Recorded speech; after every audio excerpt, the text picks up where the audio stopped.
ప్రకటన గ్రంథం 14వ అధ్యాయం 14వ వచనం నుండి 20వ వచనం వరకు నేను చదువుతాను. దయచేసి బైబిల్స్ ఉన్న వారు తెరిచి చూడండి, శ్రద్ధగా వినండి. ప్రకటన గ్రంథం 14వ అధ్యాయం 14వ వచనం నుండి 21వ వచనం వరకు.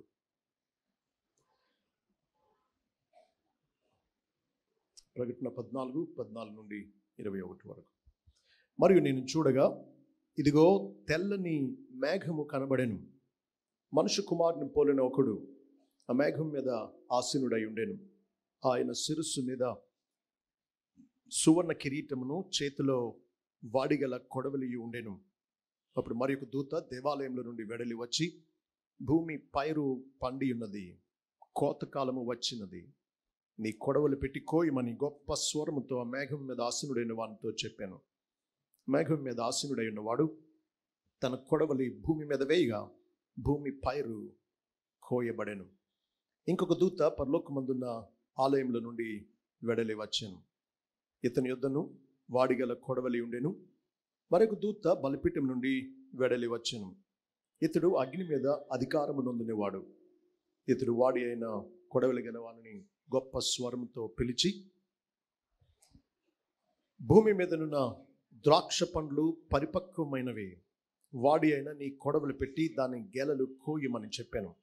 కాగా దూత తన కొడవలి భూమి మీద వేసి భూమి మీదనున్న ద్రాక్ష పండ్లను కోసి దేవుని కోపమును ద్రాక్షల పెద్ద తొట్టిలో వేసెను. ఆ ద్రాక్షల తొట్టి పట్టణమునకు వెలుపట త్రొక్కబడెను. 100 కోసుల దూరము గుర్రముల కళ్ళెము మట్టుకు ద్రాక్షల తొట్టిలో నుండి రక్తము ప్రవహించెను. యేసుక్రీస్తు ఈ లోకానికి మొదటిసారి దీనుడిగా వచ్చాడు. అయితే ఈసారి మహిమతో వస్తాడు. మొదటిసారి ఆయన వచ్చింది చంపబడ్డానికి వచ్చాడు. అయితే ఈసారి వచ్చేది, చెప్పండి, దేనికి వస్తాడు? చంపడానికే వస్తాడు. చంపడానికే వస్తాడు. మొదటిసారి ఆయన వచ్చింది పరిచారం చేయడానికి వచ్చాడు. కానీ ఈసారి వస్తాడు పరిచారం చేయించుకోవడానికి వస్తాడు. మొదటిసారి ఆయన శ్రమపడుతున్న సేవకుడిగా వచ్చాడు. He came as a suffering servant. కానీ he will return as conquering king. ఈసారి వస్తాడు జయించే మహారాజుగా వస్తాడు. మొదటిసారి వచ్చింది రక్షించడానికి వచ్చాడు. ఈసారి మళ్ళా వస్తాడు నాశనం చేయడానికి వస్తాడు. మొదటిసారి వచ్చింది క్షమించడానికి వచ్చాడు. ఈసారి వస్తాడు తీర్పు తీర్చడానికి. ఇంగ్లాండ్ దేశాన్ని రిచర్డ్ ద ఫస్ట్ అనేటువంటి ఒక రాజు పరిపాలించేవాడు. ఏం పేరు? Richard the first. ఆయన చాలా మంచి రాజు. కాంక్వెస్ట్స్ ఆఫ్ రిచర్డ్ ద ఫస్ట్, ద లయన్ హార్టెడ్ అని మీరు గూగుల్ చేస్తే చాలా విషయాలు మీకు తెలుస్తాయి. ఆయనను లయన్ హార్టెడ్ అనేవారు. అంటే సింహపు గుండె కలిగిన వాడట ఆయన. ఎవరు? రిచర్డ్ ద ఫస్ట్ అనే రాజు. అయితే ఆయన ఆయా దేశాల మీద దండెత్తి యుద్ధాలు చేసేవాడు. ఒకసారి ఆయన యుద్ధానికి వెళ్ళినప్పుడు ఆయన తమ్ముడైనటువంటి జాన్ అనేటువంటి అతను రిచర్డ్ ద ఫస్ట్ ఒక సింహాసనాన్ని ఆక్రమించేసి దౌర్జన్యంగా దేశాన్ని పరిపాలించడం మొదలుపెట్టాడు.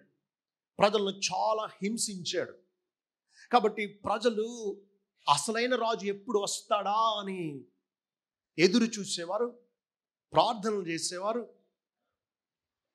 ఈ జాన్ అనేటువంటి కఠినుడైన ఆక్రమించుకున్న అన్యాయస్తుడైన ఈ రాజు ఓడిపోవాలి, అసలైన రాజు వచ్చి మరి తిరిగి తన సింహాసనాన్ని తను అధిష్ఠించాలి అని ఎంతో ఆశతో ఎదురు చూస్తూ ఉండేవారు. ఆ రోజు రానే వచ్చింది.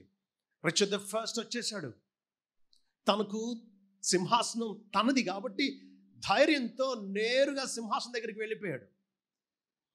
జాన్ ఒక ఆ, సైనికులు ఓడిపోయారు. అతని కోట కూలిపోయింది. శత్రువు ఓడిపోయాడు. రిచర్డ్ ది ఫస్ట్ మరితిరిగి తన రాజ్యాన్ని చేజిక్కించుకుని పరిపాలించడం మొదలుపెట్టాడు. ఇక దేశం నుండి ప్రజలందరూ ఎంత ఆనందపడ్డారు అంటే వారు అరవడం మొదలు పెట్టారట. ఏమనో తెలుసా? The lion is back, the lion is back అని. సింహం తిరిగి వచ్చేసింది, సింహం తిరిగి వచ్చేసింది అని ఆనందంతో కేకలు వేసి పండుగలు చేసుకున్నారట.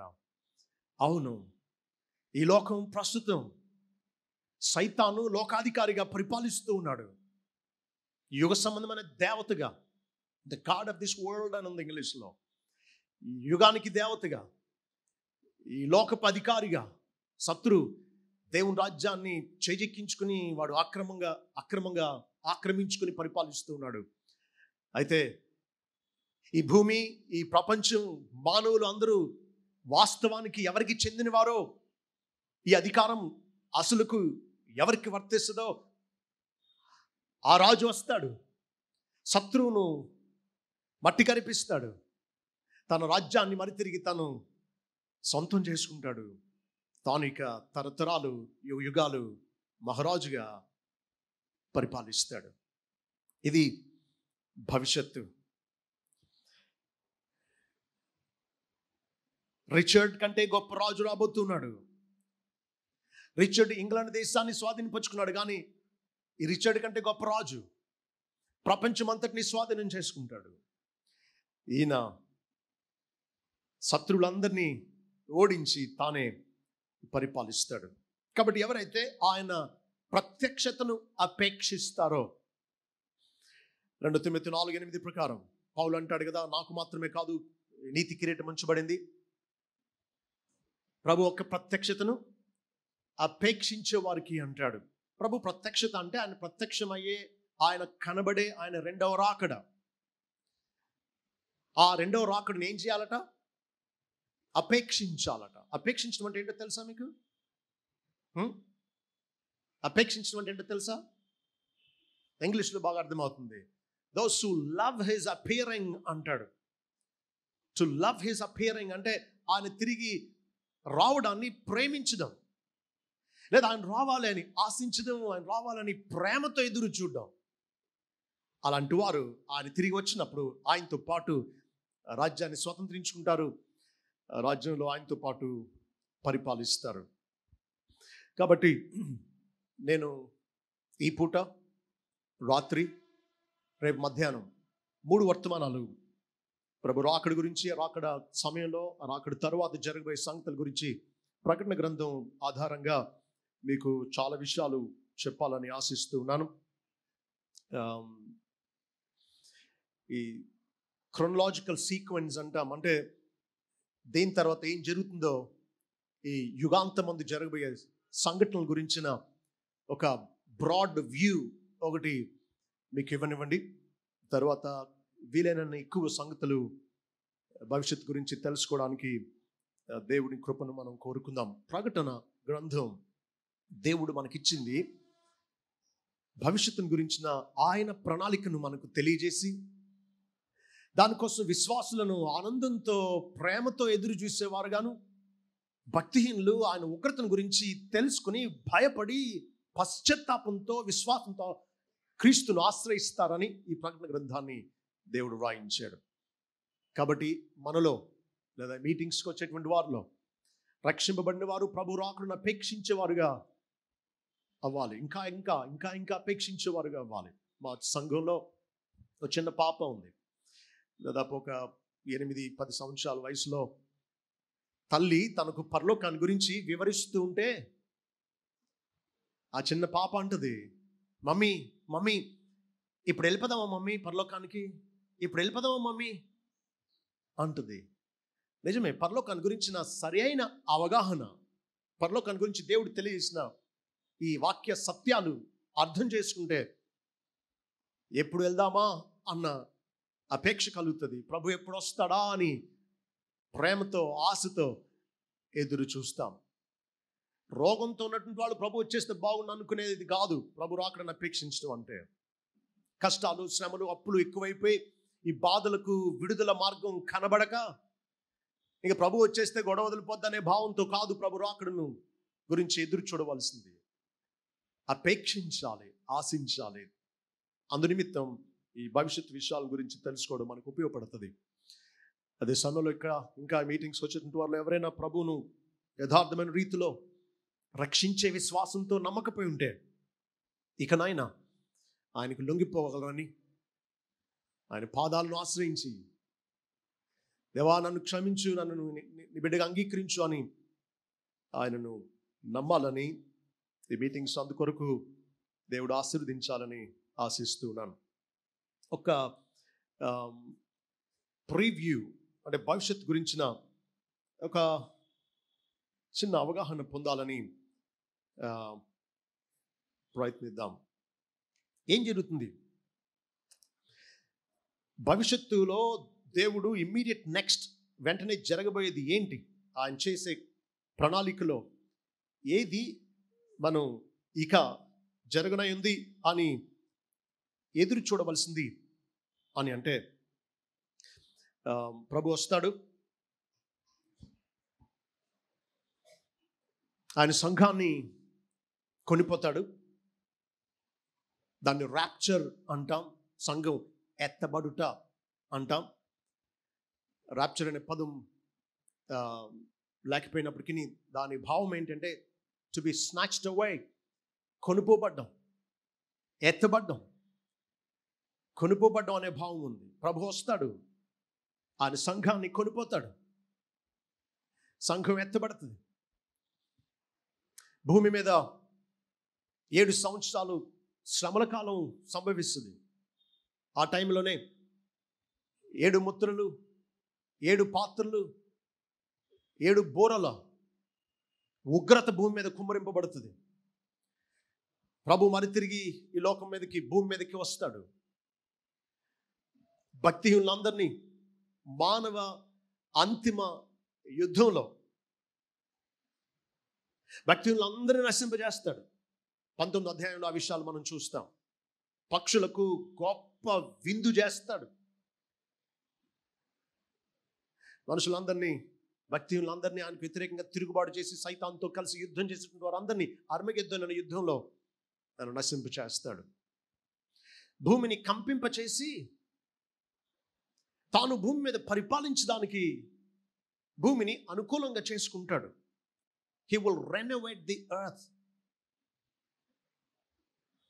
ఏం జరుగుతుంది అంటే ఒకసారి చూస్తారా? 6వ అధ్యాయం 12వ వచనం నుండి, 6వ అధ్యాయం 12వ వచనం నుండి, ఆయన 6వ ముద్రను విప్పినప్పుడు నేను చూడగా పెద్ద భూకంపము కలిగెను. సూర్యుడు కంబళి వలె నలుపాయను, చంద్రబింబమంతయు రక్తవర్ణమాయను. పెద్ద గాలి చేత ఊగులాడు అంజూరపు చెట్టు నుండి అకాలపు కాయలు రాలినట్టు ఆకాశ నక్షత్రములు భూమి మీద రాలెను. ఆయన ఆకాశమండలము చుట్టబడిన గ్రంథము వలెనై తొలగిపోయాను. ప్రతి కొండయు ప్రతి ద్వీపమును వాటి వాటి స్థానములు తప్పెను. భూరాజులను, ఘనులను, సహస్రాధిపతులను, ధనికులను, బలిష్ఠులను, ప్రతి దాసుడును, ప్రతి స్వతంత్రుడును కొండ గుహలలోను బండ సందుల్లోను దాగుకొని సింహాసనాసనుడైన వాని యొక్కయు గొర్రెపిల్ల యొక్కయు ఉగ్రత మహాదినము వచ్చెను. దానికి తాళజాలిన వాడెవడు? మీరు మా మీద పడి ఆయన సన్నిధికిని గొర్రెపిల్ల ఉగ్రతకును మమ్మను మరుగు చేయుడు అని పర్వతములతోనూ బండలతోనూ చెప్పుచున్నారు. ప్రభు భూమి మీదకి వచ్చి భక్తిహీనులను సంహరించి తన రాజ్యాన్ని స్థాపిస్తాడే. ఆ టైంలో ఏం జరగబోతుంది అంటే 6వ ముద్ర విప్పినప్పుడు పెద్ద భూకంపం కలిగింది. దానికి అకాలపు కాయలు అంజూరపు చెట్టు నుంచి రాలినట్టు ఆకాశ నక్షత్రాలు భూమి మీద రాలుతాయి. ఆకాశ మండలం చుట్టుబడిన గ్రంథం వలన తొలగిపోతుంది అంటున్నాడు. ప్రతి కొండ ప్రతి ద్వీపం వాటి వాడే స్థానాలు తప్పుతున్నాయి అంటున్నాడు. ద్వీపాలు అంటే ఏంటో తెలుసా? ద్వీపం అంటే ఏంటో తెలుసా? చెప్పండి. ద్వీపం అంటే ఏంటి? చుట్టూరు నీరుండి మధ్యలో భూభాగం ఉంటుంది కదా. కానీ అది నిజానికి ఏంటో తెలుసా? అవి ఇమ్మర్స్డ్ మౌంటైన్స్, మునిగి ఉన్న పర్వతాలు. అవి ద్వీపాలు అంటే ఏంటి? మునిగి ఉన్న పర్వతాలు, కొంత భూభాగం మాత్రం పైకి కనబడుతూ ఉంది. మునిగి ఉన్న కొండలు. అయితే ఈ భూకంపం వచ్చినప్పుడు ప్రతి కొండ, ప్రతి ద్వీపం వాటి వాటి స్థానాలు తప్పుతాయట. ఏం జరగబోతుందో తెలుసా? యేసుక్రీస్తు భూమి మీద 1000 సంవత్సరాలు పరిపాలించే టైంకి పర్వతాలన్నీ నేలమట్టం చేయబడతాయి. యెరూషలేము కొండ ఒక్కటే, సియోను కొండ ఒక్కటే, ప్రభు పరిపాలించే కొండ ఒక్కటే ఎత్తుగా ఉంటుంది. మిగతా పర్వతాలన్నీ పల్లం చేయబడతాయి. 7 కొండలు కూడా అన్ని పల్లం చేయబడతాయి. ఆయన ఒక్కడే మహారాజుగా సర్వ ప్రపంచాన్ని 1000 సంవత్సరాలు పరిపాలిస్తాడు. తరువాత జరుగుతుంది 20 అధ్యాయంలో ఉండేటువంటి ధవళమైన మహాసింహాసనం మీద నుండి ఆయన తీర్చే తీర్పు. ఆ తీర్పు ఎవరికో తెలుసా? భక్తిహీనులకు తీర్పు తీర్చబడుతుంది. మృతులందరూ లేపబడతారు. ఇది 2వ పునరుత్థానం. మొదటి పునరుత్థానంలో విశ్వాసులు లేపబడతారు. 2వ పునరుత్థానంలో భక్తిహీనులను వారందరూ లేపబడతారు. గ్రంథాలు విప్పబడతాయి. వారి వారి క్రియలు చొప్పున ప్రతి వానికి దేవుడు తీర్పు తీరుస్తాడు. భక్తిహీనులను 2 కొరింథీ 1:6 ప్రకారం సువార్తకు లోబడిన వారిని అందరినీ ప్రభు నిత్య నరకమైనటువంటి అగ్ని సరస్సులోకి పడవేస్తాడు. అది భక్తిహీనుల అంతం. అయితే భక్తి గల వారి అంతం ఏంటి అంటే, నిజానికి భక్తిహీనుల తీర్పు జరిగే టైంకి ప్రస్తుతం ఉన్న భూమి ఆకాశాలు గతించిపోతాయి. ఒకసారి చూస్తారా? 20వ అధ్యాయం 11, 12 వచనాలు. ప్రకటన 20, 11, 12 వచనాలు. మరియు ధవళమైన మహాసింహాసనమును దానియందు ఆసీనుడైన ఒకనిని చూచితిని. భూమి ఆకాశములు ఆయన సముఖము నుండి పారిపోయాను, వాటికి నిలువ చోటు కనబడకపోయాను. అంటే అర్థం, ఇప్పుడున్న భూమి ఆకాశాలు గతిస్తాయి. శూన్యంలో నుంచి దేవుడు సృష్టిని చేశాడు కదా. ఏమండి, సృష్టిని దేంట్లో చేశాడు? శూన్యంలో నుంచి కదా సృష్టి అంతటిని చేశాడు. మరి తిరిగి ఆయన శూన్యం చేసేయగలడు ఈ సృష్టి అంతటిని. ఇక భూమి ఆకాశాలు లేకుండా అయిపోయినాయి. ఆ టైంలో తీర్పు జరుగుతోంది భక్తిహీనులకు. అంటే వారికి ఆ వాయిడ్లో, ఆ శూన్యంలో తీర్పు జరుగుతోంది. వారు నమ్ముకున్న భూమి, వారు నమ్ముకున్న ఆస్తులు, వారు నమ్ముకున్నటువంటి బంధువులు, కులం, దేవతలు నశింపబడ్డాయి. ఆ శూన్యంలో తీర్పు జరుగుతోంది. వారిని నరకంలో పడవేసిన తరువాత చేస్తాడు ఆయన. 21వ అధ్యాయం 1వ వచనం. అంతటిని క్రొత్త ఆకాశమును క్రొత్త భూమిని చూచితిని. మొదటి ఆకాశము మొదటి భూమి గతించిపోయెను, సముద్రమును ఇకను లేదు అంటున్నాడు. కాబట్టి 1000 సంవత్సరాల పరిపాలన తరువాత మరి తిరిగి సాతాను కొంతమందిని తన పక్షం చేసుకుని ప్రభు మీద తిరుగుబాటు చేస్తాడు. మరి తిరిగి ప్రభు వారిని నశింపజేస్తాడు. భక్తులందరికీ తీర్పు తీరుస్తాడు. క్రొత్త ఆకాశాన్ని క్రొత్త భూమిని సృష్టిస్తాడు. ఇప్పుడు పరలోకం భూమి, ఆ నూతనమైన ఆకాశంలో, నూతనమైన భూమిలో పరలోకం భూమి ఐక్యమవుతాయి. పరలోకా నుంచి పెళ్లి కుమార్తె వలె సిద్ధపడి ఉన్న నూతన యెరూషలేము పట్టణం భూమి మీదకి దిగి వస్తుంది. ఇక దేవుడు మనుషులతో నివాసం చేస్తాడు. వారి కన్నుల ప్రతి బాష్ప బిందువును తుడుస్తాడు. మరణం కానీ, దుఃఖం కానీ, ఏడుపు కానీ, వేదన కానీ, చీకటి కానీ, సముద్రం కానీ, రాత్రి కానీ ఇకను ఉండవు. శాపగ్రస్తమైనది ఏది ఇక ఉండదు. దేవునితో దేవుని ప్రజలు ఆయన ముఖ దర్శనం చేస్తూ, ఆయనను సేవిస్తూ శాశ్వతం దేవునితో జీవిస్తారు. అటువంటి గంభీరమైన ప్రణాళిక దేవుడు 1000 సంవత్సరాల క్రితమే రచించాడు. దానిని మనకు తెలియజేయడానికి ఇష్టపడ్డాడు. దేవుని మనసులోనికి మనం కాస్త తొంగి చూడడానికి, ఆయన భవిష్యత్ ప్రణాళికను కాస్త తెలుసుకోవడానికి దేవుడు అంగీకరించినందుకు తన్మయులం అవ్వాలి. ఎందుచేత భవిష్యత్ గురించి, ఆయన భవిష్యత్ ప్రణాళికను గురించి తెలియజేయడానికి ఇష్టపడ్డాడు. ఆ ఉద్దేశాలు మనలో నెరవేరాలి. భక్తిహీనులు పశ్చాత్తాపంతో, విశ్వాసంతో క్రీస్తు వైపు తిరిగి రక్షింపబడాలి. విశ్వాసులు భక్తితో, జాగ్రత్తతో, బహుశాంతంతో, ఎంతో పరిశుద్ధతతో ఆయన రాకడ కోసం అపేక్షిస్తూ, ఆయన రాకడను ప్రేమిస్తూ ఎదురు చూడాలి. అయితే భక్తిహీనులు మార్పు పొందడానికి కానీ, భక్తి కలిగినటువంటి వారు భయభక్తులతో బ్రతకడానికి కానీ ఒక బలమైన కారణం ఏంటో తెలుసా? భవిష్యత్తు. రాజకీయవేత్తలు, శాస్త్రజ్ఞులు వాగ్దానం చేసినట్టు లేదా ఆశించినట్టు మేలుకరంగా ఉండబోవడం లేదు. మానవ భవిష్యత్తు క్రీస్తుకు దూరంగా మేలుకరంగా ఉండబోవడం లేదు. నిజానికి దేవుడే దిగి వచ్చి ఆయన బిడ్డల ప్రతి బాష్ప బిందువు తుడుస్తాడు. అయితే అది ఎప్పుడో తెలుసా? దానికి ముందు ఏం జరగాలో తెలుసా? నీతిమంతులకు నిత్య ప్రతిఫలం దేవుడు ఇవ్వక ముందు ఏం జరగాలి అంటే, భక్తిహీనులు శిక్ష పొందాలి. భక్తిహీన లోకం మీదకి దేవుడు తీర్పును కుమ్మరించాలి. కాబట్టి నిజానికి మానవ జాతికి భవిష్యత్ ఏంటో తెలుసా? క్రీస్తుకు దూరంగా ఘోరమైన ఆపద, భయంకరమైన శ్రమలు, దేవుని ఉగ్రత పొంచి ఉంది భక్తిహీనుల కోసం. అయితే మనం ఎందుకు తెలుసుకోవాలి దేవుని ఉగ్రత గురించి అని మీరు అనవచ్చు. మనలో ఇంకా సరిగా నమ్మనటువంటి వారు ఉండి ఉండవచ్చు. అంతేకాదు, అసలు మన విశ్వాసం బలపడడానికి దేవుని ప్రేమ గురించి తెలుసుకోవడం కాదు, ముందు దేవుని ఉగ్రత గురించి ముందు తెలుసుకోవాలి. ఈ మాట చెప్పనివ్వండి. నిజానికి సువార్త ప్రకటించేటప్పుడు దేవుడు ప్రేమ గలవాడు, దేవుడు రక్షిస్తాడు అంటున్నావు. దాని అవసరం ఏం తెలుస్తుంది లోకానికి? నిజానికి ముందు చెప్పాల్సింది ఏంటో తెలుసా? దేవుని ఉగ్రతను గురించే చెప్పాలి. ఎందుకంటే మనం పాపులం, దేవుడు పరిశుద్ధుడు. పాపులమైన మానవులను మనల్ని ఆయన శిక్షించకపోతే ఆయన నేరస్తుడు అవుతాడు, అన్యాయస్తుడు అవుతాడు. అది ఆయనకు దూరం అవుతుంది. కాబట్టి దేవుడు పరిశుద్ధుడిగా పాపులను శిక్షించాలి, ఆయన న్యాయమైన ఉగ్రతను కుమ్మరించాలి.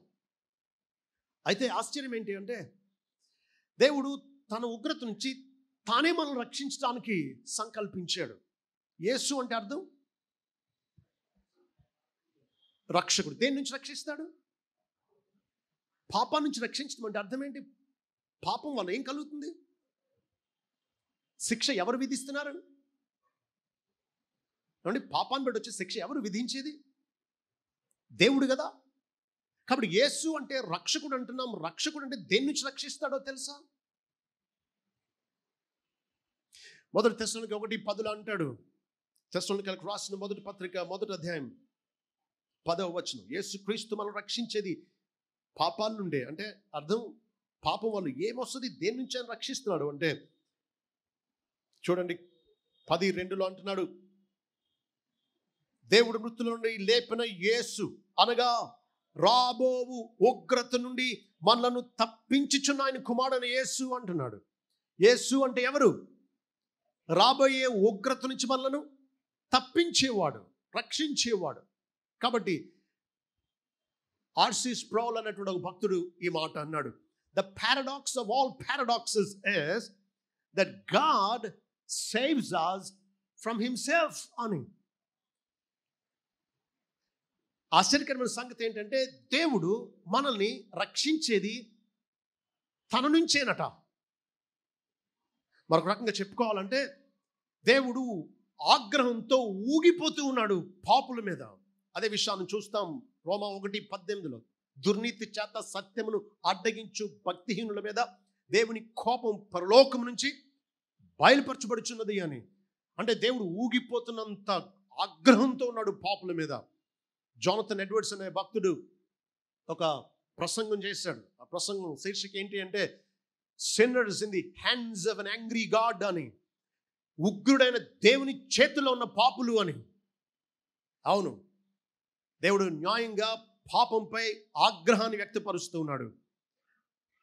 అయితే ఆయన ప్రేమ చేత ఏం చేశాడు అంటే, ఆయన ఉగ్రత నుంచి ఆయనే మనల్ని ఆయన కుమారుని క్రీస్తు ద్వారా తప్పిస్తూ ఉన్నాడు. రక్షణ ఎలా జరుగుతుందో చూడండి. దేవుడు పాపానికి శిక్ష విధించకపోతే ఆయన అన్యాయస్తుడు అవుతాడు. అలాగని పాపులందరినీ శిక్షిస్తే ఆయన ప్రేమ ఏమవుతుంది?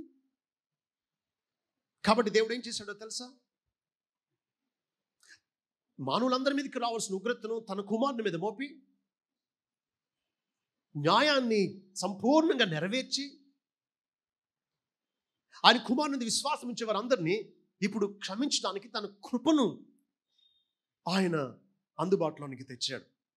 మీరు ఈ మాట ఆలోచించండి. పూర్తి ఉచిత భోజనాలు అంటూ ఉండవు. అదేంటండి, అక్కడ పెడుతున్నారు కదండి. అవును, ఎవరో ఖర్చు పెట్టబట్టి మీకు ఫ్రీ అయింది. పూర్తిగా అందరికీ ఫ్రీగా కుదురుతుందా? ఎవరొకరు ఖర్చు భరించకపోతే మరొకరికి ఫ్రీగా భోజనం వస్తుందా? రాదు. మనం రక్షణ ఉచితంగా పొందుతూ ఉన్నాము, కానీ దీని వేళ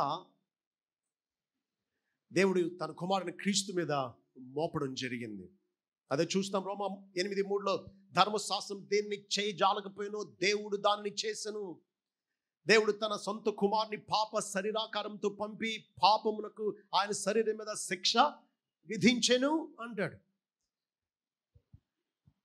ఈ మాట వినండి.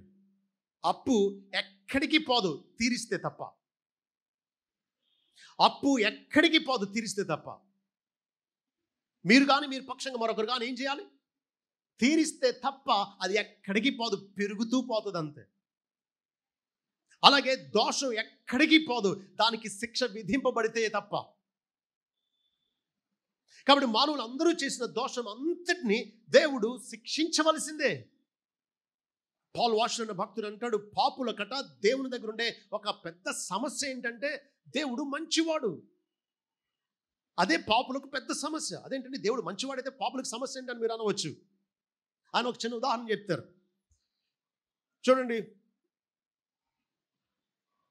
పచ్చిగా ఆయన చెప్పారు, ఆయన చెప్పింది చెప్పినట్టు చెప్పేస్తున్నాను నేను.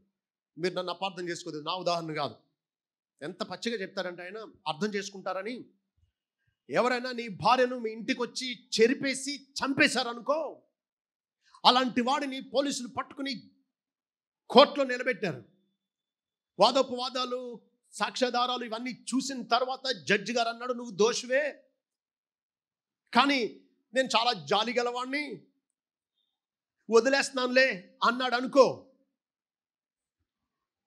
జడ్జి మంచివాడా చెడ్డోడా?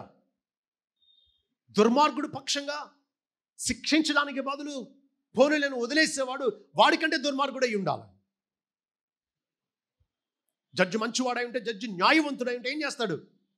ఆగ్రహంతో ఊగిపోతూ, నీకు లేరంటరా భార్య బిడ్డలు, ఎంత దుర్మార్గంగా ప్రవర్తిస్తావా, నీలాంటి వాడు బ్రతకడం న్యాయం కాదు, వీడిని చంపండి అంటాడు అన్నమాట. అప్పుడు కోర్టు వారు అందరూ లేచి నిలబడి చప్పట్లు కొట్టి ఇది న్యాయం అంటే అని జడ్జి గారిని అభినందిస్తారు. అవును, పాపులను శిక్షించడం న్యాయం పరిశుద్ధుడైన దేవునికి. కాబట్టి దేవుడు పాపాన్ని శిక్షిస్తాడు తప్పగా. అయితే ప్రతి పాపం, వినండి జాగ్రత్తగా, ప్రతి పాపం అయితే సిలువలో శిక్ష పొందుతుంది, లేదా ధవళమైన మహాసింహాసనం ఎదుట తీర్పులోనికి వస్తుంది. Every sin is judged either on the cross or before the white throne judgment. ప్రతి పాపం రెండు చోట్ల దాంట్లో తీర్పు పొందవలసిందే. మన పాపాలు సిలువ మీద దేవుడు తీర్పు తీర్చాడు కాబట్టి మనం తీర్పును తప్పించుకుంటున్నాం. కాబట్టి చూడండి, రోమా 8:1 ఎంత అర్థవంతమైన విశ్వాసమైన మనకు. కాబట్టి ఇప్పుడు క్రీస్తు యేసునందున్న వారికి ఏ శిక్షా విధి లేదు అంటే అర్థం ఏంటో తెలుసా? యేసు క్రీస్తునందు విశ్వాసం ఇచ్చినటువంటి వారు, రక్షింపబడినటువంటి వారు, తమ పాపం సిలువలో క్రీస్తు శరీరం మీద మోపబడి తీర్పు తీర్చబడింది కాబట్టి ఇక వారి పాపానికి శిక్ష ఉండదు. ఒకవేళ ఇలా వినండి, ఒకవేళ రక్షింపబడిన విశ్వాసిని దేవుడు నరకానికి పంపాడు అనుకుందాం, దేవుడు అన్యాయస్తుడు అవుతాడు. ఎందుకు? ఒకే పాపానికి ఇద్దరిని శిక్షించినవాడు అవుతాడు. మన పాపం సిలువ మీద క్రీస్తు మీద మోపి మళ్ళీ మనల్ని కూడా నరకానికి పంపడం దేవుడికి అన్యాయం అవుతుంది. అలాంటి అన్యాయం దేవుడు చేయడు. కోర్టే ఒప్పుకోదు. ఒక తప్పుకు 2 సార్లు శిక్షించడం మానవ కోర్టే ఒప్పుకోదు. ఒక తప్పుకు 2 సార్లు శిక్షించడం. కాబట్టి యేసు క్రీస్తునందు విశ్వాసం ఇచ్చిన వారు ఎంత రక్షణ నిశ్చేతతో బ్రతకొచ్చు అంటే, నా పాపాలను సిలువ మీద దేవుడు తీర్పు తీర్చాడు, నా పాప శిక్ష క్రీస్తు భరించాడు, కాబట్టి ఇక నాకు శిక్షా విధి లేదు అని నిశ్చింతగా కృతజ్ఞతతో ధైర్యంగా బ్రతకవచ్చు అన్నమాట. ఆయన వచ్చినప్పుడు సిగ్గులేని ముఖంతో ఆయన ఎదుర్కోవచ్చు అన్నమాట. నాకు ఒక విషయం బాగా ఆశ్చర్యం కలిగిస్తుంది. 20 అధ్యాయంలో ధవళవన సింహాసనం ఎదుట మృతులకు తీర్పు తీర్చబడుతున్నప్పుడు గ్రంథాలు తెరవబడతాయి. ఆ గ్రంథాల్లో ఏముంది అంటే భక్తిహీనుల క్రియలన్నీ రాసి ఉన్నాయి. వారి మాటలు, వారి తలంపులు, వారి పనులన్నీ రాసి ఉన్నాయి. భక్తిహీనుల క్రియలు రాయబడుతున్నాయి. మరి నీతిమంతుల పాపాలు రాయబడుతున్నాయా? నీతిమంతుల పాపాలు రాయబడే గ్రంథాలు ఉన్నాయా పరలోకంలో? లేవు. నీతిమంతులవి వ్రాయబడేవి కేవలం వారి సత్క్రియలే. వాటిని బట్టి తీర్పు తీరుస్తాడు, వాటిని బట్టి ప్రతిఫలం ఇస్తాడు. 1 కొరింథీ 3:12-16 వరకు రాయబడిన సంగతుల్లో మనం చూస్తాం. బంగారం, వెండి, వెలగల రాళ్ళతో కట్టిని నిలబడతాయి, గడ్డి, కర్ర, కొయ్యకాలతో కట్టిని కాలిపోతాయి. కాబట్టి భక్తిహీనుల క్రియలే రాయబడుతున్నాయి, నీతిమంతుల పాపాలు రాయబడడం లేదు. కారణం ఏంటంటే వాటన్నిటిని ప్రభు భరించాడు. ఎంత ఊరట ఇది, ఎంత ఆశ్చర్యం ఇది. విశ్వాసులను మనం ఎంత కృతజ్ఞతతో బ్రతకవలసి ఉందో. కాబట్టి మనం చదువుకున్న వాక్య భాగంలోనికి వద్దాం. తీర్పును గురించి, రాబోయే ఉగ్రతను గురించి, భూమి మీద దేవుడు కుమ్మరించబోయే భయంకరమైన తాళ జాలని తప్పించుకోలేని ఉగ్రత గురించిన సంగతులు మనం ఈరోజు చూద్దాం. 2 పదాలు వాడాను. తాళ జాలని, తప్పించుకోలేని. దేవుని ఉగ్రత తప్పించుకోలేనిది తాళ జాలని. చూడండి, ఒక్కొక్కసారి ఎవరైనా మనల్ని తరుముతా ఉంటే పారిపోతాం. ఒక్కొక్కసారి పారిపోవడానికి ఇక తావు లేదు అనుకున్నప్పుడు తిరగబడతాం, జయించగలమేమో ప్రయత్నిస్తాం. ఇప్పుడు దేవుని దగ్గర నుంచి పారిపోదామా? ఎక్కడికి పారిపోతాం? వర్షం కురిస్తే దేనికన్నా దాగొచ్చేమో, కానీ అగ్ని కురిస్తే నువ్వు దాగినది సహా కాలిపోద్ది కదా. సొదొమ గొమొర్రాలో ఎవరు తప్పించుకోగలిగారు అగ్ని కురిస్తే?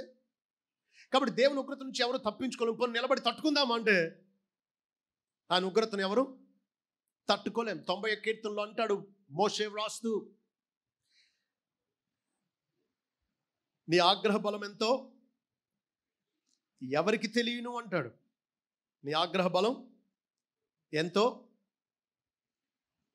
11వ వచనంలో అంటాడు, నీ ఆగ్రహ బలం ఎంతో ఎవరికి తెలియను, నీకు చెందవలసిన భయం కొలిది పుట్టు, నీ క్రోధం ఎంతో ఎవరికి తెలియను అంటాడు. నాకు ఇలా అనిపిస్తుందండి, దేవుని పూర్తి ఆగ్రహ బలాన్ని ఎవరు చూసి తట్టుకుని బ్రతకలేం. చూడండి, ఒక చీమకు మీ కోపం అంతా చూపించగలరా?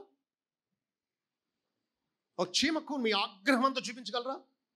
ఎందుకంటే 2 వ్రేళ్ల మధ్య కాస్త ఒత్తిడి తెస్తే చాలు అది పచ్చడైపోయింది. మీరు ఊగిపోయేంత కోపంతో రగులుగుపోయేది దాన్ని చూపించడానికి బతికెక్కడుంది? ఎప్పుడో చచ్చిపోయింది. దేవుని ఆగ్రహం ఎంత భయంకరమైందో, ఎంత తాళ జాలనిదో, ఎంత తప్పించుకోలేదో అర్థమైతే ఆయనకి లొంగిపోతాం, ఆయన కృపను ఆశ్రయిస్తాం. కాబట్టి దేవుని ఉగ్రతను గురించిన సంగతులు మనం తెలుసుకోవడం ఎంతైనా అవసరం. అయితే మనకు రాజకీయవేత్తలు లేకపోతే శాస్త్రజ్ఞులు ఏం చెప్తున్నారంటే, రాజకీయవేత్తలు వచ్చి అంటారు, మీకు సువర్ణ రాష్ట్రాన్ని లేదా సువర్ణ దేశాన్ని కడతాం, మీకు బంగారు భవిష్యత్తు ఇస్తాం అని ఏవేవో వాగ్దానం చేస్తారు. శాంతిని నెలకొల్పుతాం, స్టాక్స్ పెరిగేటట్టు, క్రైమ్ రేటు తగ్గేటట్టు, పేదరికం నిర్మూలింపబడేటట్టు, రోగం తొలగింపబడేటట్టు, పర్యావరణం భద్రపరచబడేటట్టు, యుద్ధాలు, గొడవలు ఇవన్నీ సమసిపోయేటట్లు చేస్తాం అని ఏవేవో వాగ్దానాలు చేస్తూ ఉంటారు. కానీ నిజానికి పాపులకు పొంచి ఉన్నది దేవుని ఉగ్రతే. ఓ భక్తుడు అంటాడు, భవిష్యత్తు ఇంత దేవుడు ఘోరమైన ఉగ్రతను కురిపించబోతూ ఉండగా మనుషులు ఏవో మంచి భవిష్యత్తు ఉంటుంది అని ఆశ చూపించడం ఎలాంటిదంటేనట, మునిగిపోతూ ఉన్న టైటానిక్లో డెక్క మీద వ్యూ కోసం సీట్లు కరెక్ట్గా అరేంజ్ చేసినట్టు ఉందట. ఓడేమో మునిగిపోబోతోంది, చూడండి సముద్రం ఎంత విశాలంగా ఉందో అని చెప్పి కుర్చీలు వేసి చక్కగా అరేంజ్ చేసి కూర్చోబెట్టినట్టు ఉంది. అవివేకం. క్రీస్తుకు దూరంగా భవిష్యత్తే లేదు. కాబట్టి ఇక్కడ జరిగింది ఏంటి అంటే,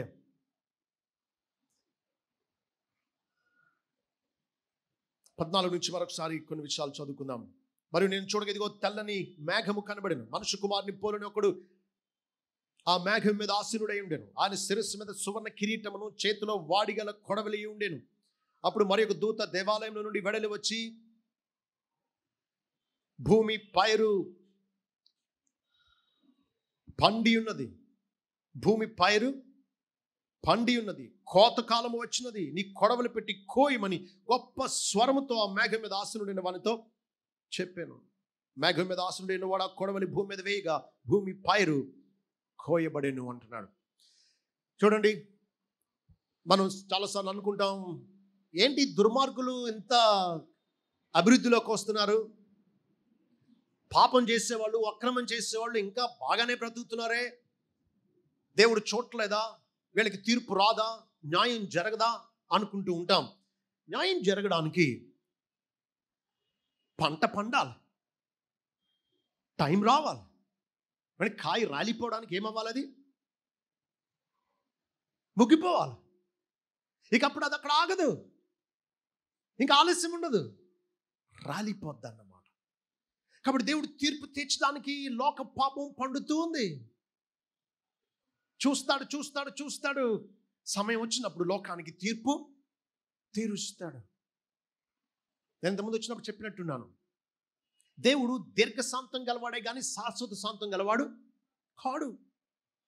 మళ్ళా చెప్తున్నాను, దేవుడు దీర్ఘశాంతం గలవాడే కానీ శాశ్వత శాంతం గలవాడు కాడు. దీర్ఘశాంతం అంటే అర్థం దీర్ఘకాలం శాంతం వహించడం, ముక్కోపిగా కాకుండా ఎక్కువ కాలం శాంతం వహించడం.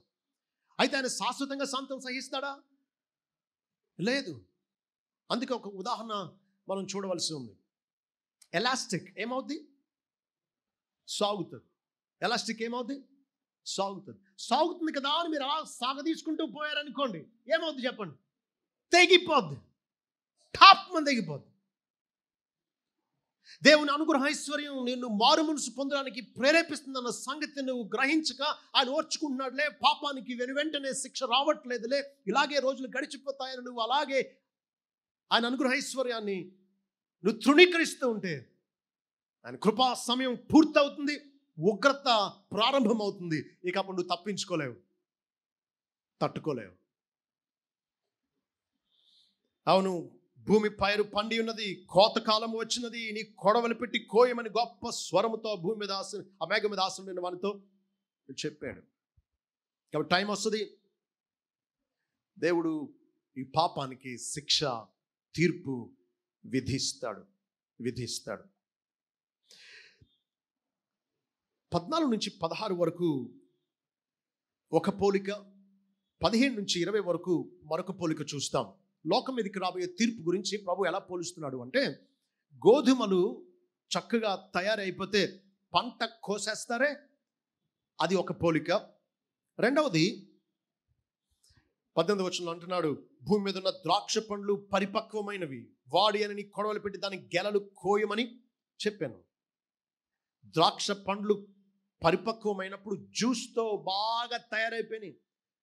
అలాగే మానవుల పాపం బాగా పండిపోయి కామాతురతతో, ధనాపేక్షతో, వేషధారణతో, భక్తిహీనతతో, దేవదూషణతో, సత్యాన్ని నిరాకరిస్తూ విగ్రహ పూజల్లో జ్యూస్తో నిండిపోయినట్టు ద్రాక్ష పళ్ళు ఉబ్బిపోయినట్టు అలాగ అయిపోయిన తర్వాత దేవుడు ఏం చేస్తాడు అంటే, కొడవలు పెట్టి భూమి ద్రాక్ష పండ్లను కోసేసినట్టు భక్తిహీనులను సంహరిస్తాడు.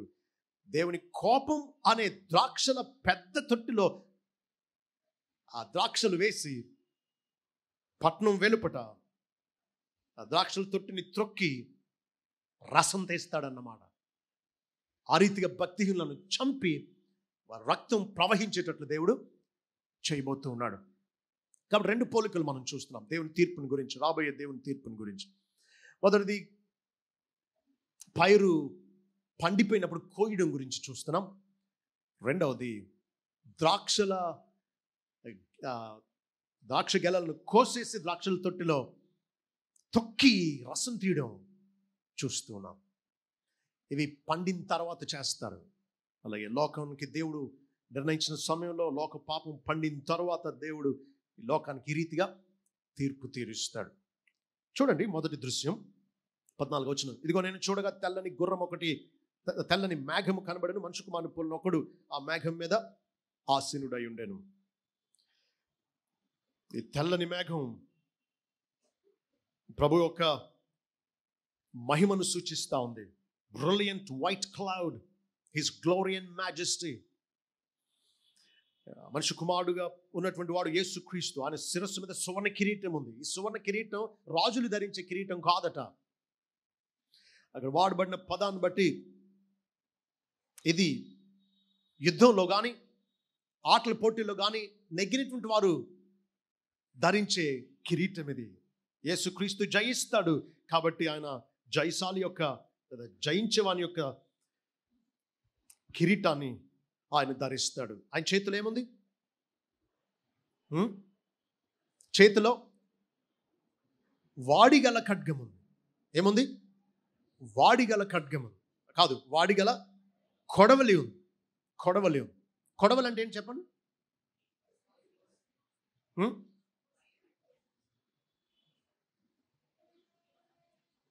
ఒక చేతితో పట్టుకుని కోసే కొడవలు అనుకుంటున్నారా? కాదు. ఇక్కడ ఉన్నది ఏంటో తెలుసా? పెద్ద హ్యాండిల్ ఉండి 2 చేతులతో పట్టుకుని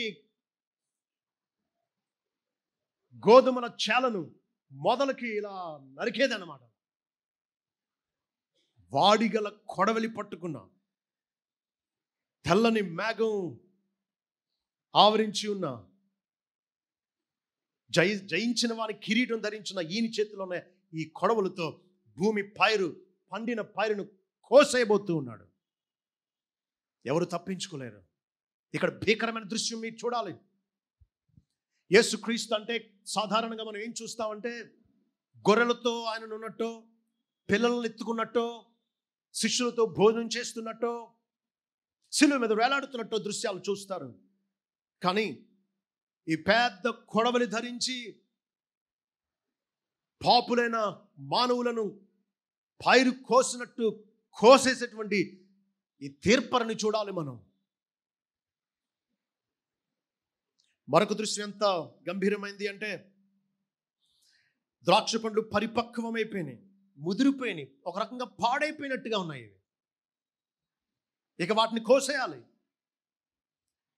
వీటిని కోసి ఏం చేస్తాడట? భూమి మీద ఉన్న ద్రాక్ష పండ్లను కోసి దేవుని కోపం అనే ద్రాక్షల పెద్ద తొట్టిలో వేస్తాడట.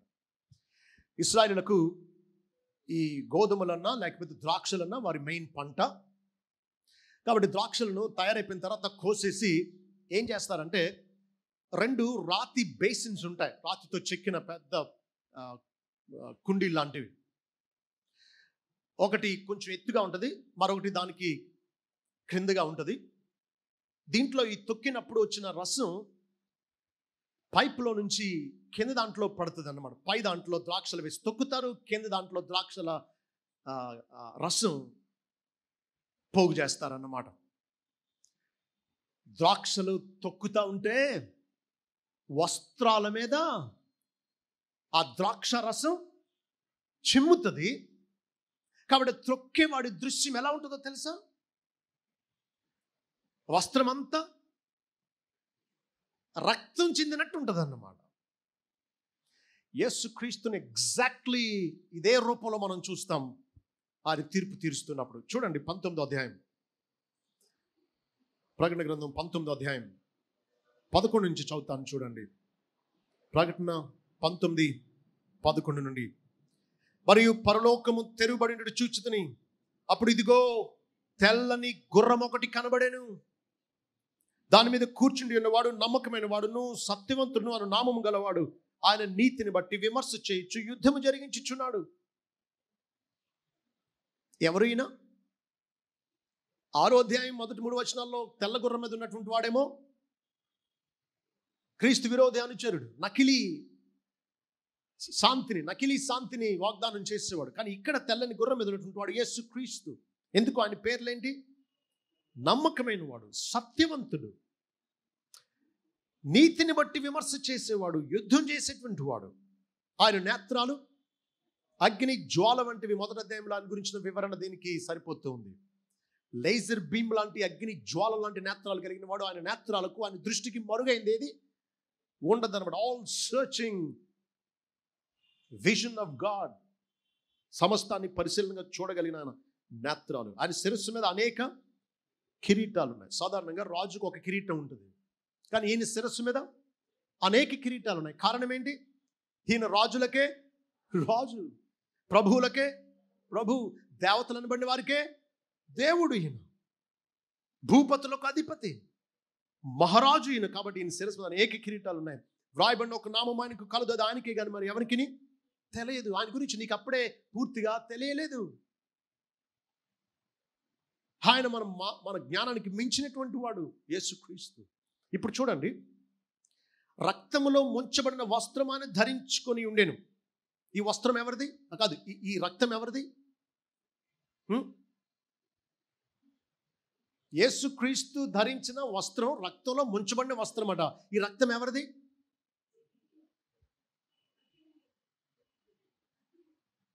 ఇప్పుడు సైన్యాధిపతి యుద్ధం చేసి వచ్చాడండి, ఆయన వస్త్రం మీద రక్తము మరకలు ఉన్నాయి. ఎవరిదే రక్తం? తాను హతమార్చిన శత్రువులది. ఇప్పుడు చూడండి, తర్వాత అంటున్నాడు 15వ వచనంలో అంటున్నాడు, జనములను కొట్టుటకు ఆయన నోటి నుండి వాడిగల ఖడ్గము బయలువెడలుచున్నది. ఆయన ఇనుపు దండముతో వారిని ఏలును. ఆయన సర్వాధికారియగు దేవుని తీక్ష్ణమైన ఉగ్రత అను మద్యపు తొట్టి త్రొక్కును. 14వ అధ్యాయంలో చూసాం కదా, మద్యపు తొట్టి నన్ను తొక్కుతాడని. అది ఇక్కడ జరగబోతుంది అన్నమాట. దేవుని తీక్ష్ణమైన ఉగ్రతను మద్యపు తొట్టి ఆయన త్రొక్కుతాడు. ఈ విషయాన్ని మనం యెషయా గ్రంథంలో ముందే చూడవచ్చు. యెషయా గ్రంథం 63వ అధ్యాయం 1 నుంచి 6 వచనాలు. యెషయా గ్రంథం 63వ అధ్యాయం 1 నుంచి 6 వచనాలు. రక్తవర్ణ వస్త్రములు ధరించి ఎదోము నుండి వచ్చుచున్న ఇతడెవడు? శోభిత వస్త్రము ధరించిన వాడే గంభీరంగా నడుచుచు బొస్రా నుండి బలాతిశయంతో వచ్చుచున్న ఇతడెవడు? నీతిని బట్టి మాట్లాడుచున్న నేనే, రక్షించుటకు బలాఢ్యుడినైన నేనే. నీ వస్త్రము చూస్తున్నారా? నీ వస్త్రము ఎర్రగా ఉన్నదేమి? నీ బట్టలు ద్రాక్ష గానుగను త్రొక్కుచుండు వాని బట్ట వలె ఉన్నవేమి? ప్రభు అంటున్నాడు, ఒంటరిగా ద్రాక్ష గానుగను త్రొక్కి తిని జనములలో ఎవడును నాతో కూడా ఉండలేదు. కోపగించుకుని వారిని త్రొక్కి తిని, రౌద్రము చేత వారిని అనగద్రొక్కి తిని, వారి రక్తము నా వస్త్రముల మీద చిందినది, నా బట్టలన్నీ డాగులే. పగ తీర్చుకొని దినము నా మనసునకు వచ్చెను, విముక్తి చేయదగిన సంవత్సరం వచ్చి ఉండెను. నేను చూచి ఆశ్చర్యపడి తిని, సహాయం ఇచ్చేవాడు ఒకడును లేకపోయాను, ఆదరించేవాడు ఒకడును లేకపోయాను. కావున నా బాహువు నాకు సహాయం చేసెను, నా ఉగ్రత నాకు ఆధారమాయను. కోపము కలిగి జనములను త్రొక్కివేసి తిని, ఆగ్రహపడి వారిని మత్తిల్ల చేసి తిని, వారి రక్తము నేల పోసివేసి తిని. ద్రాక్షల తొట్టిని తొక్కినట్టు తొక్కుతాడు. మనుషులు ద్రాక్షలు నలిగిపోయినప్పుడు రసం చిందుతుందే, ఆ రీతిగా వారిని దేవుడు నాశనం చేసినప్పుడు వారి రక్తం అలా చిందుతుంది అన్నమాట. కాబట్టి ఇప్పుడు చూడండి 14, 19, 20 వచనాలు. కాగా ఆ దూత తన కొడవలి భూమి మీద వేసి, భూమి మీద ఉన్న ద్రాక్ష పండ్లను కోసి దేవుని కోపమును ద్రాక్షల పెద్ద తొట్టిలో వేశాను. ఆ ద్రాక్షల తొట్టి పట్టణమునకు వెలుపట త్రొక్కబడి. ఎందుకు పట్టణంలో త్రొక్కబడలేదు? ఎందుకో తెలుసా? 19వ అధ్యాయంలో యెరూషలేము పట్టణాన్ని చుట్టుముట్టిన సైన్యాన్ని ఆయన పట్టణం బయటికి తీసుకెళ్ళి నాశనం చేస్తాడు. ఎందుకంటే యెరూషలేం పట్టణం ఆయన కోసం, ఆయన పరిపాలించబోతున్నాడు కదా, ఆయన శుద్ధిగా ఉంచుకుంటాడు అన్నమాట. పట్టణానికి వెలుపట త్రొక్కుతాడు. మన ప్రభు కూడా పట్టణం బయట సిలువ వేయబడ్డాడు. ఆయన సిలువ వేసినటువంటి వారు, లేదా ఆయన నమ్మనటువంటి వారందరూ, ఆయన నిరాకరించిన వారందరినీ ఆయన పట్టణం వెలుపట ద్రాక్షల తొట్టులో ద్రాక్షలు తొక్కి రసం తీసినట్టు వారిని తొక్కుతాడు. ఇక్కడ ఒక వింతైన వివరణ ఉంది. చూడండి 20వ వచనం. ఆ ద్రాక్షల తొట్టి పట్టణంలోకి వెలుపట త్రొక్కబడిన 100 కోసుల దూరము గుర్రముల కళ్ళెము మట్టుకు ద్రాక్షల తొట్టుల నుండి రక్తము ప్రవహించింది. ఎంత దూరం, ఎంత ఎత్తు చెప్పండి? దూరమేమో 100 కోసుల దూరం. 100 కోసులు అంటే ఎంతో తెలుసా? 200 మైళ్ళు. 200 మైళ్ళు అంటే ఎన్ని కిలోమీటర్లు చెప్తారు ఎవరైనా?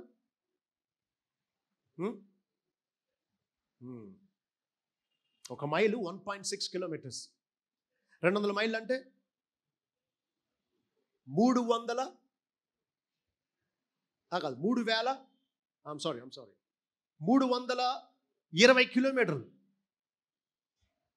320 కిలోమీటర్ల రక్తం ప్రవహిస్తుందట. ఎంత ఎత్తో తెలుసా? గుర్రముల కళ్ళెము మట్టుకు, అంటే గుర్రముల కళ్ళెం భూమి మీద నుంచి 4 అడుగులు ఉంటుంది.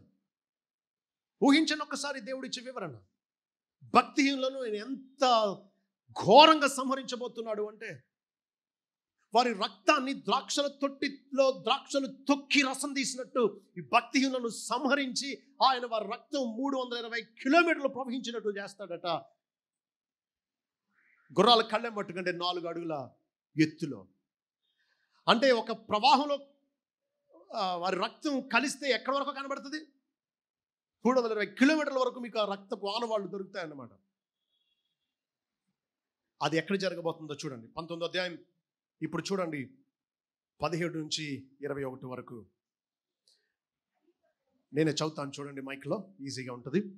మరియు ఒక దూత సూర్యబింబములో నిలిచి ఉండటం చూచితిని. అతడు గొప్ప శబ్దంతో ఆర్భటించి, రండి. ఎవరిని పిలిచేది ఇక్కడ? రండి అని పిలిచేది ఎవరిని? ఆకాశ పక్షులను. చూడండి ఏమని పిలుస్తున్నాడు, రండి. రాజుల మాంసమును, సహస్రాధిపతుల మాంసమును, బలిష్ఠుల మాంసమును, గుర్రముల మాంసమును, వాటి మీద కూర్చుండు వారి మాంసమును, స్వతంత్రులదేమి, దాసులదేమి, కొద్దివారిదేమి, గొప్పవారిదేమి, అందరి యొక్క మాంసము తినుటకై దేవుని గొప్ప విందుకు కూడి రండని ఆకాశ మధ్య ముందు ఎగురుచున్న సమస్త పక్షులను పిలిచింది. స్కావెంజర్ బర్డ్స్ లాగా ఇదంతా ఖాళీ చేయడానికి అన్నట్టు ఒక రకంగా ఆకాశ పక్షులకు రండి, మీకు గొప్ప విందు అని పిలుస్తున్నాడు. ఇప్పుడు చూడండి 19 నుంచి 21 వరకు. మరియు ఆ గుర్రం మీద కూర్చున్న వానితోను ఆయన సేనతోను యుద్ధము చేయుటకై ఆ క్రూర మృగమును భూరాజులను వారి సేనలను కూడి ఉండగా చూచితిని. అప్పుడు ఆ మృగమును దాని ఎదుట సూచక్రియలు చేసి దాని ముద్రను వేయించుకున్న వారిని, ఆ మృగపు ప్రతిమకు నమస్కరించిన వారిని మోసపరిచిన ఆ అబద్ధ ప్రవక్తయు పట్టబడి వారిద్దరూ గంధకముతో మండుచున్న అగ్నిగుండములో ప్రాణముతోనే వేయబడు. ఇప్పుడు చూడండి, కడమ వారు ఈ అర్మగెద్దెను యుద్ధంలో క్రీస్తుకు ఆయన రాజ్యానికి వ్యతిరేకంగా తిరుగుబాటు చేసిన సైతాను వాడి అనుచరులందరినీ దేవుడు ఓడిస్తాడు. సైతాను తర్వాత బంధిస్తాడు. అయితే ఇప్పుడు ప్రజలను మోసపరిచిన అబద్ధ ప్రవక్త, అలాగే క్రూర మృగం, క్రీస్తు విరోధి, అబద్ధ ప్రవక్త, వీరిద్దరూ పట్టబడి ప్రాణంతోనే నరకంలో పడవేయబడతారు. నరకంలో మొట్టమొదట పడవేయబోయేది ఎవరో తెలుసా? క్రీస్తు విరోధి, అబద్ధ ప్రవక్త. మొట్టమొదట వారు పడవేయబడతారు. ఇక మిగిలిన మనుషులను ఏం చేస్తాడో చూడండి. కడమ వారు గుర్రం మీద కూర్చున్న వాని నోటి నుండి వచ్చిన ఖడ్గము చేత వధింపబడని. ఆయన నోటి నుంచి వచ్చే మాట ఎంత ప్రభావంతో కూడింది అంటే, ప్రజలను ఖడ్గం లాంటి ఆయన నోటి నుంచి వచ్చే మాట చేత నశింపజేస్తాడు. అంతే. ఏమన్నా ఎంత కావాలి చెప్పండి? మనుషులు గిలగలాడి కొట్టుకుని చచ్చిపోవడానికి. ఒక్కసారి ఆక్సిజన్ స్టాప్ అన్నాడు అనుకోండి, మనుషులు అని ఉక్కిరిబిక్కిరైపోయి ఇలా అలా పడిపోతారు, కొట్టుకుంటా చచ్చిపోతారు అన్నవాడు. ఎంతో అక్కర్లా ఆయన చంపడానికి. ఆయన నోటి నుంచి వచ్చే ఖడ్గం చేత, ఆయన మాట ఖడ్గం కంటే పదునైన మాట చేత వారిని వధిస్తాడు. ఇప్పుడు చూడండి, వారి మాంసమును పక్షులన్నీ కడుపార తినేను అంటున్నాడు. దేవుని గొప్ప విందు వేటికి? ఆకాశ పక్షులకు. దేవుని మీద తిరుగుబాటు చేయడం, దేవుని కృపను నిరాకరించడం స్వనాశనానికే. నాకు చాలా ఇష్టం ఈ వచనం, యోబు 9:4. ఆయన మహావివేకి, అధిక బల సంపన్నుడు, ఆయనతో పోరాడ తెగించి హాని నొందని వాడేవాడు? దేవుడు మహావివేకి, అధిక బల సంపన్నుడు. నువ్వు పోరాడ తెగించేది ఆయనతోనా? హాని పొందకుండా తప్పించుకుని ఎక్కడికి వెళ్ళలేవు. నువ్వు దేవునికి వ్యతిరేకంగా ప్రవర్తించేది, దేవునితో పోరాడేది, దేవుని ఆజ్ఞను మీరేది నీ స్వనాశనానికే, నీ అవమానానికే, నీ నష్టానికే, నీ పతనానికే, నీ మరణానికే. నీ మీదకు దేవుని ఉగ్రత రావడం కోసమే పోగు చేసుకుంటున్నావు. దేవునితో పోరాడొద్దు. భూపతులు, సహస్రాధిపతులు, బలిష్ఠులు, రాజులు వారి మాంసాన్నే పక్షులకు ఆయన గొప్ప విందుగా చేయబోతున్నాడు. ఆకాశ పక్షులన్నీ వారి మాంసం అంతయు, వారి మాంసాన్ని పక్షులన్నీ కడుపార తింటారు. దేవుడు మంచివాడే, దేవుడు దీర్ఘశాంతం గలవాడే.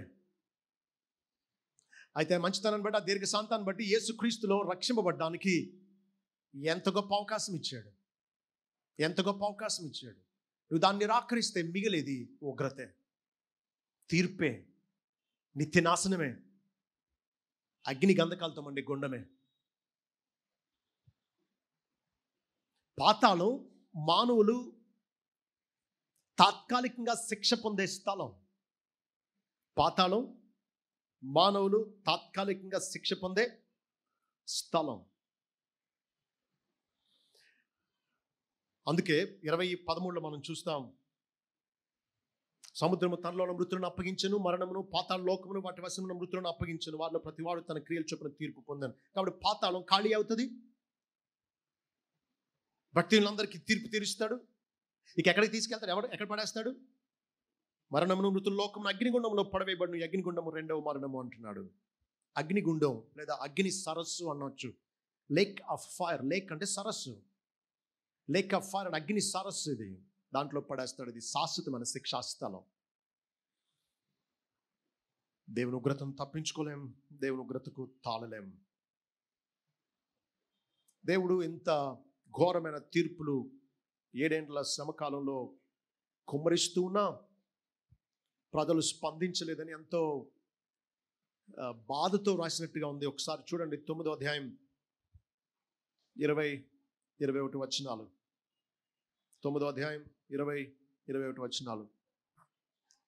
ఈ దెబ్బల చేత చావక మిగిలిన జనులు దయ్యములను చూడను, వినను, నడువను శక్తి లేనివై బంగారు, వెండి, కంచు, రాయి, కర్రలతో చేయబడిన తమ హస్తకృతమైన విగ్రహములను పూజింపకుండా విడిచిపెట్టినట్లు మారు మనసు పొందలేదు. మరియు తాము చేయుచున్న నరహత్యలను, మాయమంత్రములను, జార చోరత్వములు చేయకుండానట్లు వారు మారు మనసు పొందిన వారు కారు అంటున్నాడు. దేవుడు శిక్షిస్తూనా మారు మనసు పొందలేదట, విగ్రహాలను విడిచిపెట్టలేదట, దేవుణ్ణి మహిమపరచలేదట. అలాగే 16వ అధ్యాయం 8-11 వరకు చూడండి. 16:8-11 వరకు. 4వ దూత తన పాత్రను సూర్యుని మీద కుమ్మరింపగా మనుషులను అగ్నితో కాల్చుటకు సూర్యునికి అధికారం ఇయ్యబడెను. కాగా మనుషులు తీవ్రమైన వేడిమితో కాలిపోయి ఈ తెగుళ్ళ మీద అధికారం గల దేవుని నామమును దూషించిరి గాని ఆయనను మహిమపరిచినట్లు వారు మారు మనసు పొందిన వారు కారు అంటున్నాడు. ఎంత విచారం! ఒక ప్రక్క దెబ్బలు తింటూనే ఉన్నారు, దేవుని ఉగ్రతను అనుభవిస్తూనే ఉన్నారు, అయినా సరే వారు దేవుని మహిమపరచట్లేదు, మారు మనసు పొందట్లేదు. 5వ దూత తన పాత్రను క్రూర మృగం యొక్క సింహాసనం మీద కుమ్మరింపగా దాని రాజ్యం చీకటి కమ్మెను. మనుషులు తమకు కలిగిన వేదనలు బట్టి తమ నాలుకలు కరుచుకొని చుండిరి. తమకు కలిగిన వేదనలను బట్టి, పొండ్లను బట్టి పరలోకమందున దేవుని దూషించిరి గాని తమ క్రియలను మాని మారు మనసు పొందిన వారు కారు అంటున్నాడు. ఈ మాటల అర్థం ఏంటో తెలుసా? దేవుడు శిక్షించేది మనలో మార్పు తేవడానికి, దేవుడు ఉగ్రతను కురిపించేది మనం పశ్చాత్తాపడి ఇక పాపం మరి తిరిగి చేయకుండా ఉండడానికి. మనం మారు మనసు పొందాలని, మనం చేసే పాపక్రియలను మానాలనేది శిక్ష వెనకాల దేవుని మంచి ఉద్దేశం. కాబట్టి రోగం రాగానే ఏం చేయాలి చెప్పండి? శ్రమ రాగానే ఏం చేయాలి చెప్పండి? యాక్సిడెంట్ అవగానే ఏం చేయాలి చెప్పండి? హాస్పిటల్ పాలవగానే ఏం చేయాలి చెప్పండి? పాపక్రియలు మాని మారు మనసు పొందాలి. దేవుని మహింపరచాలి. దేవుని వైపు తిరగాలి. కీర్తన 2:12 అంటున్నాడు. కీర్తన 2:12, ఆయన కోపము త్వరగా రగులుకొనును, కుమారుని ముద్దు పెట్టుకొనుడి, లేని ఎడల ఆయన కోపించును, అప్పుడు మీరు త్రోవ తప్పి నశించెదరు, ఆయనను ఆశ్రయించు వారందరూ ధన్యులు అంటున్నాడు. కాబట్టి ఇప్పుడు మనం చేయాల్సింది ఏంటి అంటే, గడగడ వణుకుతూ సంతోషిద్దాం, భయభక్తులతో ఆయన సేవిద్దాం, కుమారుణ్ణి ముద్దు పెట్టుకుందాం. దేవుడు మనల్ని ఆయన ఉగ్రత నుంచి, మన పాప శిక్ష నుంచి తప్పించడానికి పంపించిన ఆయన కుమారుని యేసు క్రీస్తును ముద్దు పెట్టుకుందాం. ముద్దు పెట్టుకోవడం అంటే, బొమ్మల్ని పూజ చేసే వాళ్ళు బొమ్మను ముద్దు పెట్టుకుంటారు. బొమ్మ దగ్గర ఉండే ఆ పాదాన్ని లేదా ఆ ప్లాట్ఫామ్ను ముద్దు పెట్టుకుంటారు, లేదా దాన్ని చూసి ఉంగరాన్ని ముద్దు పెట్టుకుంటారు, ఇలా ముద్దు పెట్టుకుంటారు చేతిని. ముద్దు పెట్టుకోవడంలో అర్థం ఆరాధనా భావం, ప్రేమ, ఎలిజియన్స్ అంటాం. అంటే నేను నీకు చెందిన దాన్ని, చెందిన వాడను, నీకేనా పూజ, ఆరాధన, భయభక్తులు అన్నట్టు అన్నమాట. మనం నిజానికి ముద్దు పెట్టుకోవాల్సింది ఎవరిని? కుమారుని ముద్దు పెట్టుకున్నాడు. కుమారుని ముద్దు పెట్టుకున్నాడు. యేసు క్రీస్తును మనం పూజించవలసింది. యేసు క్రీస్తుకే మన పూర్తి విధేయత, నమ్మకమైన సేవ. ఆయన్ను మనం ముద్దు పెట్టుకోవాల్సింది, ఆయన్ను మనం ప్రేమించాల్సింది. ఎఫెసీ 6:24 అంటాడు, ప్రభువైన యేసు క్రీస్తును శాశ్వతమైన ప్రేమతో ప్రేమించే వారికి అందరికీ కృప కలుగును అంటున్నాడు ఎఫెసీ 6:24. కాబట్టి యేసు క్రీస్తును ప్రేమించాలి, యేసు క్రీస్తును ముద్దు పెట్టుకోవాలి. ఒకవేళ లేకపోతే ఏమవుద్ది? లేని ఎడల కోపించినప్పుడు మీరు త్రోవ తప్పి నశిస్తారు. యేసు క్రీస్తును నిరాకరిస్తే దేవుని ఉగ్రత పాలవడమే. జాన్ పైపర్ అనే భక్తుడు ఇలా అంటాడు, God is a dangerous God. Apart from Christ, God is a dangerous God అని.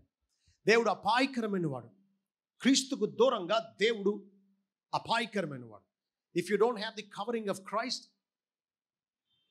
God is a dangerous God అంటాడు. క్రీస్తు చేత నువ్వు కప్పబడకపోతే దేవుడు అపాయకరమైన వాడు. కాబట్టి మానవులు అందరూ ఏం చేయాలి? విగ్రహాలను విడిచిపెట్టి, తప్పు బోధనలు విడిచిపెట్టి, పాపక్రియలను మాని దేవుని వైపు తిరగాలి. అని పంపించిన కుమారుని క్రీస్తు నామాన్ని నమ్ముకోవాలి, క్రీస్తును ప్రేమించాలి, క్రీస్తును పూజించాలి, ఆయన ముద్దు పెట్టుకోవాలి, ఆ రీతిగా ఆయన్ని ప్రేమించాలి. లేని ఎడల కోపం త్వరగా రగులుకొనును, అప్పుడు మీరు త్రోవ తప్పి నశిస్తారంటున్నాడు. దేవుని ఉగ్రతం గురించి చాలా విషయాలు మనం చూసాం. పెద్ద కొడవలతో పైరును కోసినట్టు కోసేయబోతున్నాడు మానవులను, తీర్పు తీర్చబోతూ ఉన్నాడు మానవులకు. పెద్ద దేవుని కోపం అనే ద్రాక్షల తొట్టులో ద్రాక్షలను తొక్కినట్టు మనుషులను తొక్కనే ఉన్నాడు. తన నోటి నుంచి వచ్చే ఖడ్గం లాంటి వాక్కుతో వధించబోతూ ఉన్నాడు. ఆకాశ పక్షులకు గొప్ప విందు చేయబోతూ ఉన్నాడు. నిజానికి వీరిని ఎలా చంపడం దాంతో ముగిస్తున్నాడు అనుకుంటున్నారా? వారిని లేపి తీర్పు తీర్చి అగ్నిగుండంలో వేయనే ఉన్నాడు. మరణమే కాదు దేవుడు పెట్టిన శిక్ష. మరణం తర్వాత ఇది పొయ్యి మీద నుంచి కాదు, పెన మీద నుంచి పొయ్యిలో పడ్డట్టు మరణం తర్వాత అగ్ని గంధకాలతో ఉండే గుండంలో పడబోతున్నారు మానవులు. కాబట్టి కుమారుని ముద్దు పెట్టుకోండి. ఆయన ఆశ్రయించిన వారందరూ ధన్యులు. యేసుక్రీస్తు నమ్మని వారికి అడ్డుబండ. ఒక వచనం చూసి ముగించుకుందాం. చూడండి, 1 పేతురు 3వ అధ్యాయం 6వ వచనం నుంచి చదువుతున్నాను. 1 పేతురు 2వ అధ్యాయం 6వ వచనం నుంచి. ఎలానగా, ఇదిగో నేను ముఖ్యమును ఏర్పరచబడినదియు అమూల్యమునగు మూలరాతిని సియోన్లో స్థాపించుచున్నాను. ఆయనందు విశ్వాసముంచువాడు ఏమాత్రమును సిగ్గుపడడు అను మాట లేఖనమందు రాయబడి ఉన్నది. విశ్వసించుచున్న మీకు ఆయన అమూల్యమైన వాడు. విశ్వసింపని వారికైతే ఇల్లు కట్టువారు ఏ రాత్రి నిషేధించురో అదే మూలకు తలరాయి అయ్యను. అది అడ్డుబండయు ఆయను అంటున్నాడు. ఒకే రాయి. నువ్వు నిరాకరిస్తే నీకు అడ్డుబండ అవుతుంది. నువ్వు వాక్యమును కట్టువారు వాక్యమును కవితలే తొట్టులిచ్చున్నారు అంటున్నాడు. అంటే అడ్డు రాయి తగిలి అమాంతంగా పడినట్టు యేసుక్రీస్తును నిరాకరించి నువ్వు నరకంలో పడతావు. ఆయన అడ్డురాయి అడ్డుబండ అవుతాడు. తొట్టిల్లుతావు, శాశ్వతంగా పడతావు నరకంలో ప్రభుని నిరాకరిస్తే. అయితే ఆయన నమ్మిన మనకు ఆయన ఎవరు? విశ్వసించుచున్న మీకు ఆయన అమూల్యమైన వాడు. అమూల్యమైన వాడు. అమూల్యం అంటే అర్థం? అమూల్యం అంటే అర్థం? మూల్యం అంటే వెల. అమూల్యం అంటే వెల కట్టలేనంత గొప్పది అని అర్థం. ప్రభు మనకు అమూల్యమైన వాడు. ఆయన ఎంత విలువైనటువంటి వాడు అని కొలవలేము. ఆయన అమూల్యమైన వాడు. అమూల్యమైన వాడు. ఆయన అంగీకరిస్తావా? ఆయన అమూల్యమైన వాడిగా అంగీకరించు. ఆయనతో ఎవరిని సమానం చేయకు. ఆయన ఒక్కడినే ప్రేమించు. ఆయన ఒక్కడికే ముద్దు పెట్టు. ఆయన ఒక్కడినే సేవించు. అమూల్యమైన వాడిగా ఎంచుకో. ఆయనకంటే నీ ఉద్యోగం కానీ, ఆఖరికి ఆయనకంటే సేవ కూడా ముఖ్యం అవ్వకూడదు. ఒక్కొక్కసారి ప్రభు కంటే ఆయన సేవను ఎక్కువగా ఎంచుకుని ఆయనకు దూరం అయ్యే ప్రమాదం ఉంది. పనుల్లో పడిపోయి ఆయన కోసమే కదా అనుకుని ఆయనతో గడపడమే కరువు అయిపోతుంది ఒక్కొక్కసారి. ప్రభు కంటే మనకి ఏది ఎక్కువ అవ్వకూడదు. ఏది చేసినా ప్రభు కోసం చేయాల్సిందే. ఆయన ఏమన్నాడో తెలుసా పరిసయ్యులతో? మరియు ఈ రాతి మీద పడువాడు తొనకలైపోవును కానీ అది ఎవరి మీద పడునో వానిని నలిచేయును అన్నాడు మత్తయి 21:44. 21:44 మత్తయి. ఈ రాతి మీద పడువాడు తొనకలైపోతాడు కానీ అది ఎవరి మీద పడునో వానిని నలిచేస్తుందట. అంటే మాట గమనించండి. ప్రభు మీద పడడం అంటే చూడండి, ఆయన సిలువ వేయడానికి ఆయన మీద పడి ఆయన పట్టుకున్నారు చూసారు. ఆయన వ్యతిరేకించడం, ఆయన ద్వేషించడం, ఆయన సువార్తను నిరాకరించడం, ఆయనకు శత్రువులుగా ప్రవర్తించడం, ఏమైపోతారట? తొనకలైపోతారట. అయితే చాలామంది ఆయన మీద పడరు, ఆయన్ని ద్వేషించరు. మందిరానికి వస్తారు, కానుకలు ఇస్తారు, బైబిల్ చదువుతారు, సేవలు ఎక్కిపిస్తారు, అన్నీ చేస్తారు. కానీ వీళ్ళ రక్షణ మాత్రం పొందరు, వీళ్ళ జీవితాలు మాత్రం మారవు. అలాంటి వారి మీద ఈయన పడబోతూ ఉన్నాడు. అప్పుడు వారు ఏమవుతారట? నలి అయిపోతారట. తేడా చూడండి. ఆయన మీద పడ్డవారు తొనకలైపోతారు. తొనకలంటే మొక్కలైపోవడం. ఆయన పడితే నలి అంటే పౌడర్ అయిపోతారు అన్నమాట. కాబట్టి మీలో చాలామంది అనుకోవచ్చు, నేను ఆయన్ని ద్వేషించే వ్యక్తిని ఏం కాదులే అని. ఒక ఆయన ఏమన్నాడో తెలుసా? 100 మంది ముస్లింలు మారితే ఒక యూదుడు మారుతాడట. అలాంటిది 100 మంది యూదులు మారగలిగితే ఒక్క నామకార్థ క్రైస్తవుడు మారుతాడట. అంటే ఏమవుతుందంటే, నేను గుడికి వెళ్ళట్లేదా? నేను చిన్నప్పటి నుంచి నాకు ప్రభు తెలియదా? నేను వెళ్ళకపోతే ఇంకెవరు వెళ్తారన్నట్టు మోసంలో, భ్రమలో ఉన్నారు చాలామంది. వారి క్రియలు చూస్తే, వారి జీవితం చూస్తే అక్రమ సంబంధాలతో, అపవిత్రతతో, హేయంగా సున్నం వేసిన సమాధిలా ఉంది. అలాంటి వారు తమను తాము మోసపుచ్చుకోవడం ఎంత బాధాకరం ఆలోచించండి. నువ్వు ఆయన మీద పడకపోవచ్చు, కానీ ఆయన నీ మీద పడతాడేమో. కుమారుని ముద్దు పెట్టుకొనడి, లేని ఎడల ఆయన కోపించును అంటున్నాడు. కాబట్టి మిమ్మల్ని బ్రతిమాలుతూ అడిగేది ఏంటంటే, మీ రక్షణను నిశ్చయం చేసుకోండి. 2 కొరింథీ 13:5 అన్నాడు కదా, మీరు విశ్వాసం గలవారు ఉన్నారు లేదా మిమ్మల్ని మీరే పరీక్షించుకొని చూసుకోండి. మిమ్మల్ని మీరే పరీక్షించుకోండి అన్నాడు. కాబట్టి ఒకవేళ మీరు రక్షింపబడకపోతే రక్షింపబడండి. ఆయన ఉగ్రతకు తాళలేరు, ఆయన ఉగ్రతను తప్పించుకోలేరు. వాళ్ళు ఇప్పటికే రక్షింపబడితే ఆయన ముద్దు పెట్టుకోండి. ఆయన అమూల్యమైన వాడిగా ఎంచండి. ఆయన శాశ్వతమైన ప్రేమతో ప్రేమించండి. ఆయన కోసం జీవించండి, అవసరమైతే ఆయన కోసం మరణించండి. ఇదే ప్రభు రాకడ కొరకు సిద్ధపడే సరి అయిన విధానం.